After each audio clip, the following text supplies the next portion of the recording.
మాకు చిరుతపులి తిరుగుతున్నట్టు సమాచారం వచ్చింది.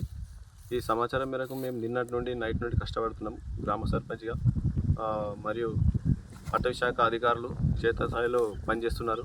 నిన్న నైట్ నుండి ఇక్కడనే పడిగాపులు కాస్తూ ఆ రాత్రి వేళలో చిరుతపులి అనేది సమాచారం మేరకు సీసీ కెమెరాలు బంధించడం జరిగింది.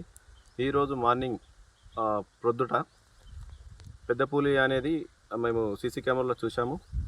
అధికారులు కూడా పెద్ద పులి అనేది ప్రకటించారు. నేను కూడా గ్రామ సర్పంచ్గా నేను కూడా చూశాను సీసీ కెమెరాలో.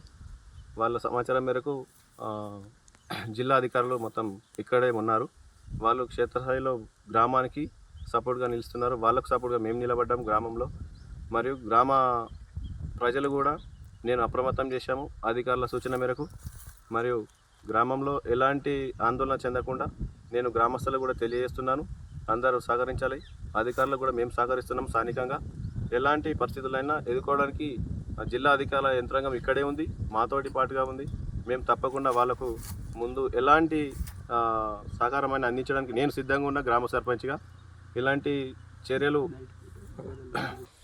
చిరుతపులి వచ్చి మా రంగోలు స్వామిగా ఉంది, మా చేనులో కట్టేసిన చేనులో ఆ లేగదూడ మీద దాడి చేసింది. అది పులా ఏదా తెలియదు.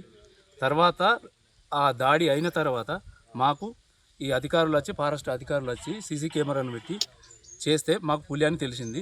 దయచేసి ఎక్కడైనా మన అంబార్పేట గ్రామస్తులు చేనులలో పశువులను కట్టేసినా ఏది కట్టేసినా ఇళ్ళకు తీసుకుపోగలరు. ఈ బృందము మొత్తం ఫారెస్ట్ డిపార్ట్మెంట్ కూడా గాలిస్తుంది. దాని గురించి కూడా చర్య తీసుకుంటారు. అందరూ జాగ్రత్తగా ఉండగలరని కోరుకుంటారు.